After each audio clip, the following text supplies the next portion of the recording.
Je vous retrouve pour le plateau de l'invité. Merci de rester fidèle au programme du soir. C'est nous, bienvenue si vous nous rejoignez dans ce numéro de l'invité. Nous parlons de la boxe et des projets sportifs de développement. Notre invité, après une riche carrière dans le domaine de la boxe, revient au pays pour investir dans les projets de développement sportif. Son nom rime avec champion de boxe, son nom ou celui de son père.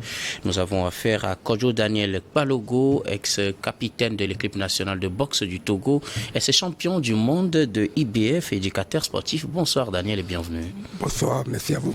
Alors avec vous aujourd'hui nous parlons de vos projets de développement sportif que vous voulez implémenter au Togo, mais bien avant, qui est Kojo Daniel Balogo? On connaît le nom Balogo dans la boxe, mais vous, qui êtes-vous réellement? Moi, comme vous le dites, Daniel Kojo Balogo, le nom ça vous appelle déjà. C'est mon père, je suis le fils de feu Messac Balogo, l'ex-boxeur du Togo. Donc je suis l'ex-capitaine de l'équipe togolaise de boxe.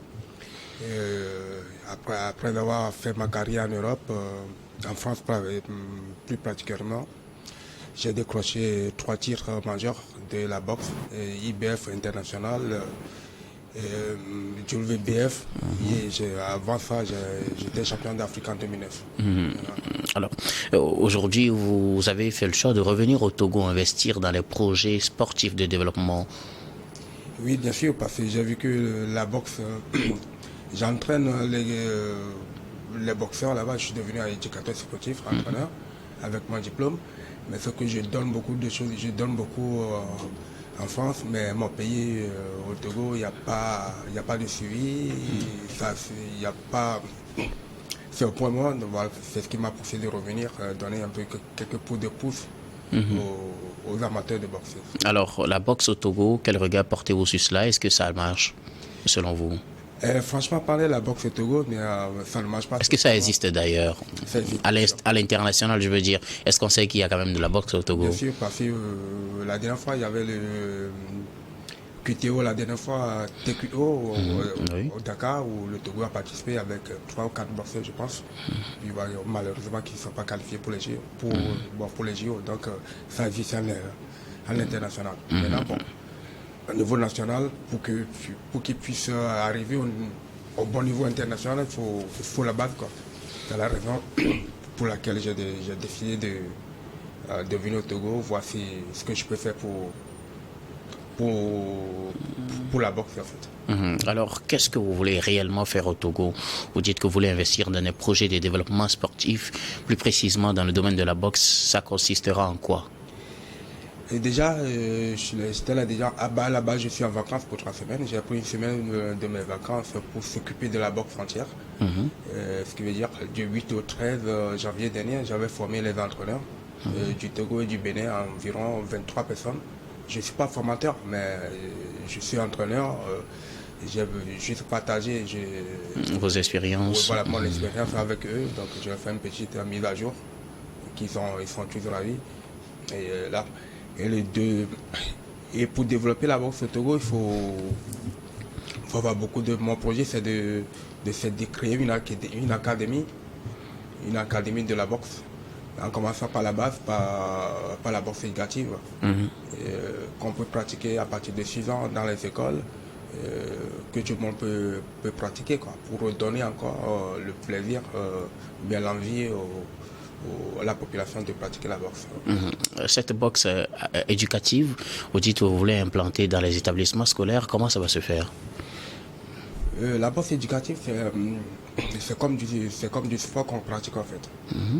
Sauf qu'il n'y a rien de change au terme boxe, mais sauf que le règlement est beaucoup plus limité et accessible à tout le monde.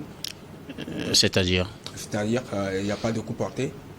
C'est juste les enfants jouent, mais ils font du sport. Peut-on faire de la boxe sans donner des coups? Oui, en boxe éducative, on ne donne pas des coups, on touche. Ce sont que des touches, quoi. On touche, on ne donne pas des coups. Ouais, c'est-à-dire que le coup n'est pas fort? Non, le coup n'est pas fort. Le coup n'est pas fort. Ok. Ouais, un petit exemple, si vous regardez l'équipe de France, la majorité des boxeurs français qui sont qualifiés pour les Jeux, ils sont tous passés par la boxe éducative. Donc le projet, c'est de commencer dès le bas âge. Voilà, exactement, pour donner l'envie à la population, aux gamins, voilà. Et des enfants aussi qui peuvent pas, il y en a qui ont du talent. Mais il faut aller les dénicher, quoi. On ne peut pas savoir, s'il a du talent, c'est de les planter pour donner l'envie, pour avoir du talent en plus. Au Togo, ça va se faire où? Et ça, c'est une bonne question, ça va se faire. Il faut avoir je compte avoir des partenaires publics,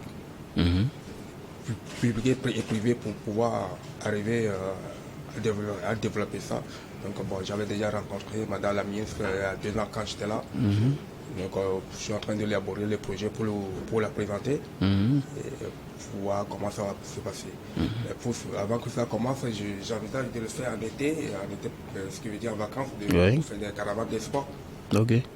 Avec la bourse, comme ça, promener avec un camion,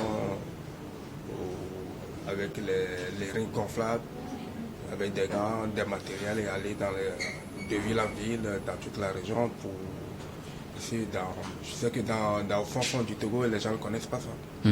C'est pour leur montrer aussi, il n'y a pas que le foot qui est sport, il y a aussi la boxe qui est sport, qui peut vous donner aussi une satisfaction, quoi. Alors, vous allez circuler du sud au nord, par exemple, pour présenter cette boxe dite éducative. Exactement, c'est ça. Et qui peut y prendre part? Ben, tout le monde. Tout enfant qui voudra, quand ce sera lancé, il pourra venir. C'est de 6 à 99 ans. Ok, mais la boxe sportive, les personnes âgées aussi peuvent la pratiquer? Peuvent la pratiquer, mais en loisir. En loisir. Donc ce ne sera pas une discipline professionnelle, on pourra peut-être vouloir faire carrière là-dedans. Oui, si vous voulez faire des carrières, donc il faut passer en amateur. Ok. Voilà. Au-delà de la boxe sportive, qu'est-ce que vous proposez? Au-delà de la boxe, bien, en quoi consiste le projet réellement, à part la boxe sportive? Ouais, la boxe sportive, c'est pour le présenter, pour l'épanouissement de toute personne, en fait. Si je dis ça parce que moi, dans ma salle actuellement, c'est pas que les boxeurs qui viennent, j'ai monsieur tout le monde, monsieur, madame tout le monde. Il y a tout le monde qui vient, on a des créneaux. Il y en a qui finissent, vous aussi, pour y venir, pratiquer la boxe. C'est pour votre santé, c'est pour votre épanouissement personnel. Et à monsieur tout le monde, quoi. Donc l'idée, c'est de faire du sport à tout le monde. Ouais, à travers la boxe, à tout le monde, quoi. Et tout en sachant que la boxe, c'est un vrai antidépresseur. Donc pour moi, je vois des médecins qui finissent leur boulot, qui passent, ou bien qui prennent des cours privés, qui consacrent 1 heure pour eux, juste pour qu'ils fassent de la boxe, quoi. Faire quelque chose, mais pas la boxe en compétition. Juste pour eux, quoi. Voilà. Et donc c'est ce que vous voulez faire dans le domaine de la boxe au Togo. Maintenant, pour les professionnels, est-ce que vous avez prévu quelque chose pour eux? Oui, bien sûr. C'est dès que la salle sera créée et dès que la structure sera mise en place, il va y avoir de la boxe amateur. Ok. Il va y avoir de la boxe amateur et de la boxe amateur professionnelle. Mais là, bon, pour arriver, il faut organiser souvent des combats. Pour que les gens sachent qu'il existe encore de la boxe, quoi. Là, on compte sur le partenariat des privés et publics pour pouvoir y arriver. Vous avez déjà des relations au niveau des professionnels ou des amateurs de la boxe au Togo? Oui, bien sûr. J'ai déjà discuté avec le président de la fédération. J'ai discuté avec le réseau. Oui. Qui m'a laissé gracieusement sa salle la semaine dernière pour pouvoir organiser la formation. Oui, la formation. Donc bon, je le remercie aussi, le président de la fédération, qui sont prêts à m'accompagner dès que le projet sera mis en place. Alors, pour ces professionnels, quel est l'accompagnement que vous leur proposez?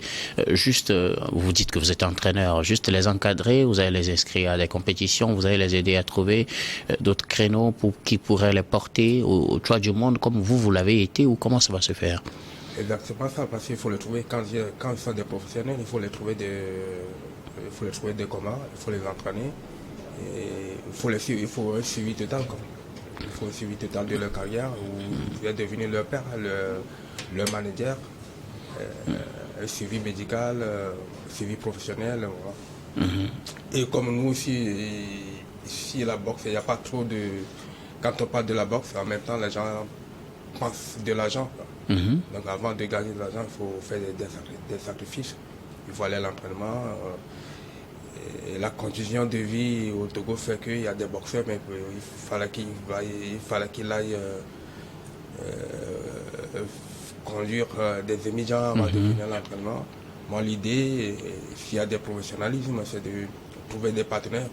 Comme on me l'a fait aussi en France quand j'étais en activité. Parce que bon, on m'a embauché dans une société que je travaillais au lieu de 7 heures, je travaillais 5 heures. Donc, ok. Oui, donc, vous avez beaucoup plus de temps donc, pour consacrer à la boxe. Je travaillais de 8 heures à 14 heures et je finis ma journée et puis je pars à l'entraînement. Bon, le but du jeu, c'est de... Et je porte le maillot comme... le logo sur mon maillot comme partenaire. On peut organiser aussi, on peut trouver aussi, il y a beaucoup de sociétés qui peuvent le faire.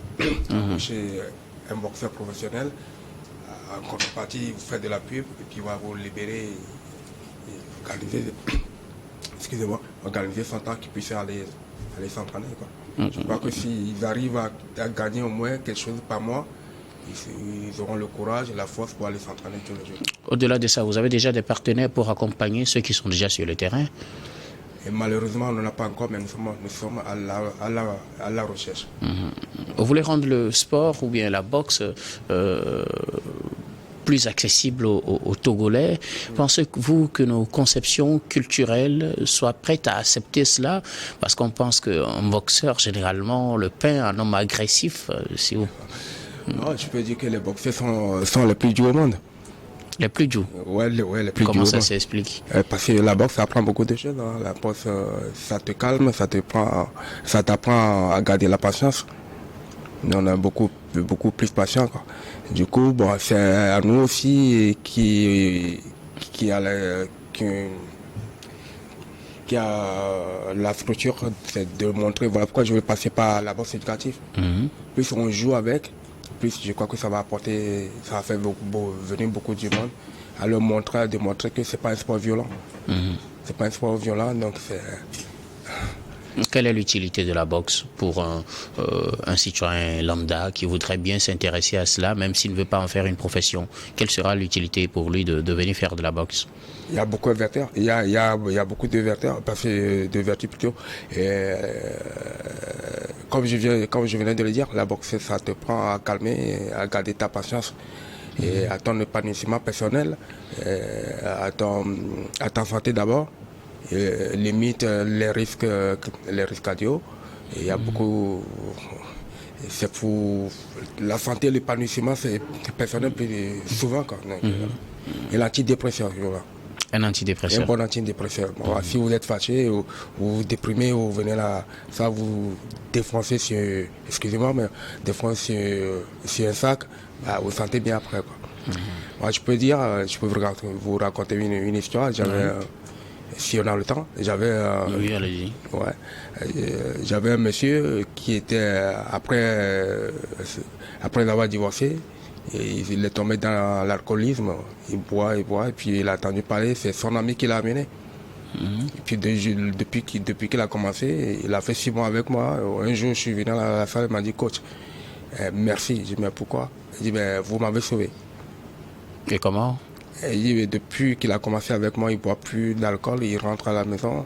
Et des fois, il est à la salle avant que je vienne. Vous interdisez aux gens de boire ou comment? Vous lui avez interdit de boire, lui?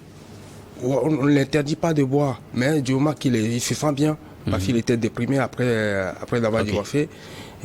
C'est ça qui l'a poussé vers l'alcool. Voilà. Non, du coup, il s'est mis à la boxe.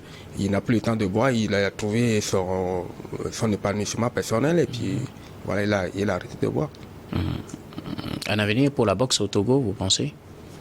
Oui, bien sûr, je pense qu'il y a de l'avenir. Je pense qu'il y a de l'avenir parce que ce que j'ai vu la dernière fois, il y a du talent. Comme j'étais là aussi il y a 2 ans, puis j'avais formé des jeunes boxeurs.